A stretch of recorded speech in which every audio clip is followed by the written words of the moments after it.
retired Rear Admiral Pamela Schweitzer um, with us, and truly a leader in our profession, a leader in public health and in various government roles she served in. Um, this is going to be very intriguing because Dr. Schweitzer has really taken a road less traveled to her role as a leader, and so she'll provide some really good insights. And I got to meet Dr. Schweitzer at the recent AACP interim meeting where she presented on One Voice, Our Profession United, and so that's been a pleasure. Again, Rear Admiral with the Public Health Service, former Assistant Surgeon General, Chief Pharmacist of the U.S. Public Health Service, the first woman to serve in that role, which is significant. So let me welcome Dr. Schweitzer. And what we want to start off with is maybe you can share with us, we'd like to learn more about your journey to your career in this profession and in your role as a leader. Okay, well, thank you so much for having me, and it's really nice to be here and be able to share this. And we'll always remember this time because of the pandemic and all the creativity out there that we're doing to kind of keep things moving. So kudos to you for doing this. So I'm actually recently retired. At the time, my position before I retired, I was, as you mentioned, I was Assistant Surgeon General. And the CPO, we had a little bit about the Public Health Service because a lot of people don't realize there's about 6,500 officers. And right now during this pandemic, the reason why I'm bringing this up is because they are super visible right now. You see them on the news, you see them. Our Surgeon General is actually one of the leader, and then his boss, who's the ASH, is Admiral Jawad. He's the ASH, which is, he's in the Office of the Assistant Secretary for Health. So right now they're very visible right now. And that's the leadership line that I was in. And there's all different categories. We call them categories or disciplines in the Commissioned Corps. They could be medical, dental, pharmacy, nursing, scientists. We have engineers, environmental health, veterinarians. There's 11 different categories of disciplines. So anything we need for public health, we have them. We have that expertise there. So I was not planning on doing this when I came out of pharmacy school. I was going to be a clinician, working with patients. That was my original plan when I was in school and after I did my residency. And what happened was there's a little bit of an adventure spirit, and my husband had it too. And we decided before we settle down too far, let's go do this, and I'll serve a couple of years as an officer in the Indian Health Service. So I was going to go into the Commissioned Corps to go work in the Indian Health Service for a few years. The plan was always to, after a couple of years, come back, settle in. I had a great job at the university after my residency, and I figure I'll just jump into something like that. But what happened was it changed me just going and doing that, serving that 2 years, because that's when I really got introduced to public health. And I, working with the tribes, working with the community, we were trying to impact the health in that community. So there was a lot of alcoholism, there were a lot of accidents, public health things, not really having to do with pharmacy necessarily, but just, wearing helmets. There was TB, that I guess that had to do with pharmacy. TB, hepatitis A, we had all these diseases. So it actually changed my view of the world a little bit, just being there and learning to work with the tribe and learning how to make things happen with them, how to implement things and not just come in and take over, but how to get them to want to change. That was probably what I learned the most. So anyway, that started it. And then just how my personality is and how my husband is too, there would always be these opportunities to come up. I just fell in. Everything was perfect. Would you be interested in learning? I was always learning something new, like taking over. I'd be in charge of something, and then another opportunity to be in charge of something else and learning a whole new area. And really not all of it had to do with pharmacy, but just learning new skills, whether it be leadership, learning about automation. And it wasn't that they sent me to a class, they put me in charge. So then I had to learn it to be able to do that. So along the way, I had lots of mentors. Every time I made one of these little changes, which happened a lot, I'd visit with people, bounce things off. And the whole thing that they were looking at was the wider breadth of experiences that you get, you start seeing the whole big picture better.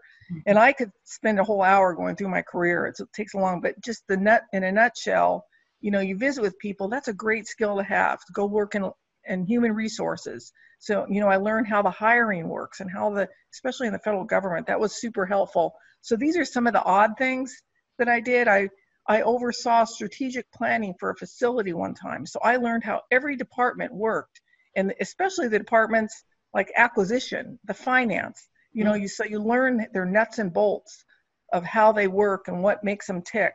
And those skills over time, you don't realize it until I look back now and realize that changed me when I saw, because I can see the world from other people's view.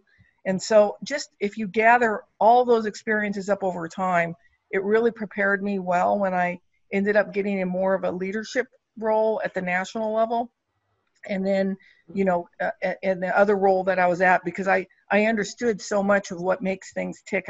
I can view things from the other people. So key people I would not have been in that role probably that I was in, the chief pharmacy officer, assistant surgeon general, if it wasn't for Dick Church.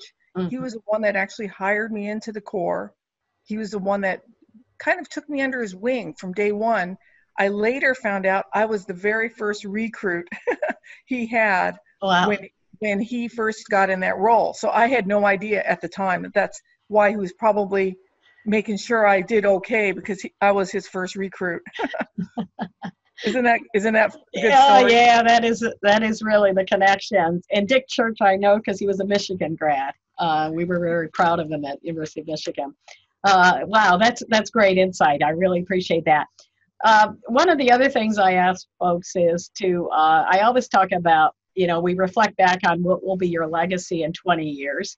And some people sometimes will say, well, legacy is built after you're gone.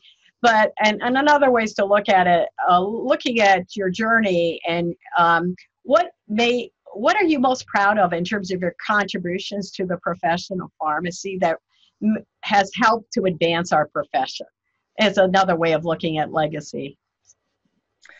So and I'll just say, it's not something that you sit and think about like, oh, this is what I want to do ahead of time. It's not something you kind of plan ahead and think about. But before I get to the profession, I think for me, the important thing is to be it's really more on the personal side, as far as being a good family member, with my siblings. We have I have an awesome family.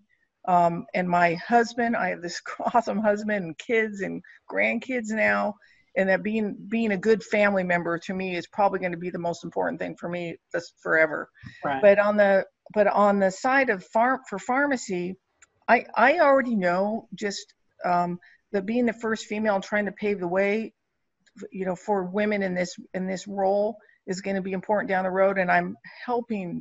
We've got to get our next one in there. So helping to give them encouragement, figure out how they can balance and sort of get the skills that they need, the broad skills that they need to be able to do this and be really successful.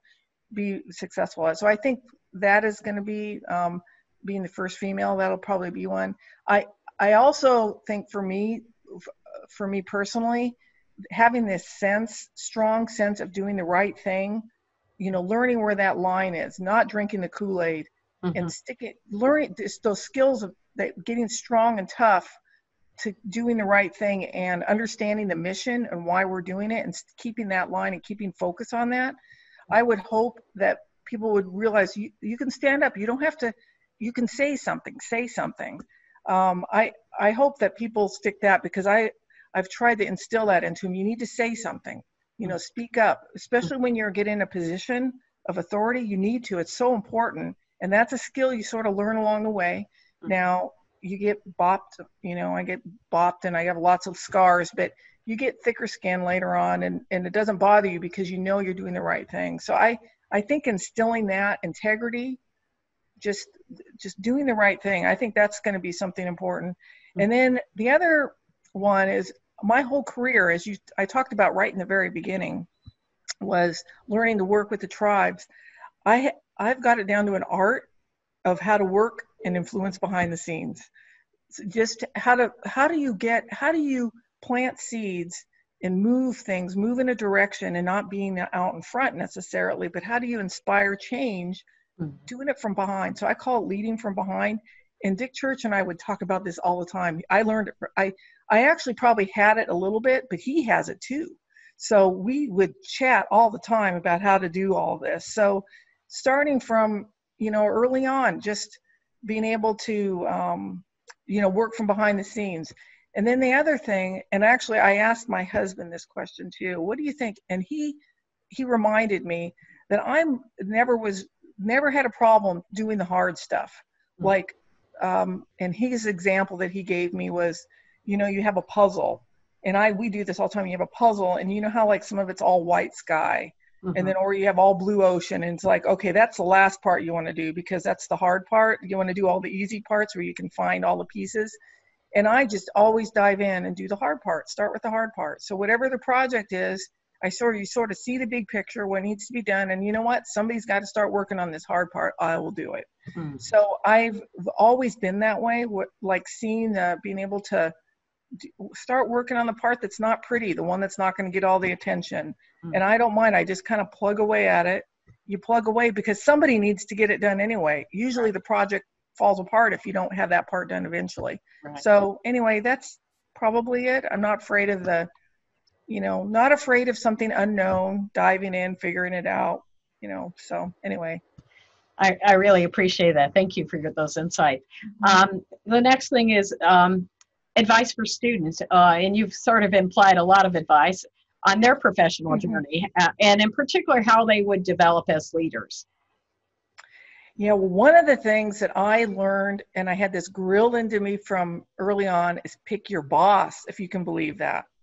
Pick a good boss. Oh, right. So someone that's going to help you grow. I would tell people it's more important to pick a boss and have not a glamorous job, because if somebody's going to help you grow and help you get somewhere and help make you into something that you think, I think I want to do this, and picking a good boss is going to change your life. So I learned that from day one, right out of school. Right. And I did that, always. I'll pick a good boss. So the job may seem like I went down, like in my career, but I had a really good boss. And then you kind of, go a different direction. They help you. They get you connections.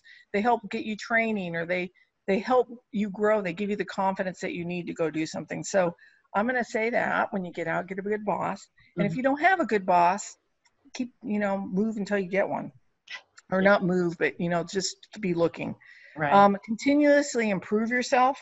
It never ends. Even to this day, I'm learning something new, and I'm towards the tail end of my career here, but just always just have that excitement about learning something new, and never let it be a rut. Never feel like you can't do something else, that you're like, I'm stuck in this.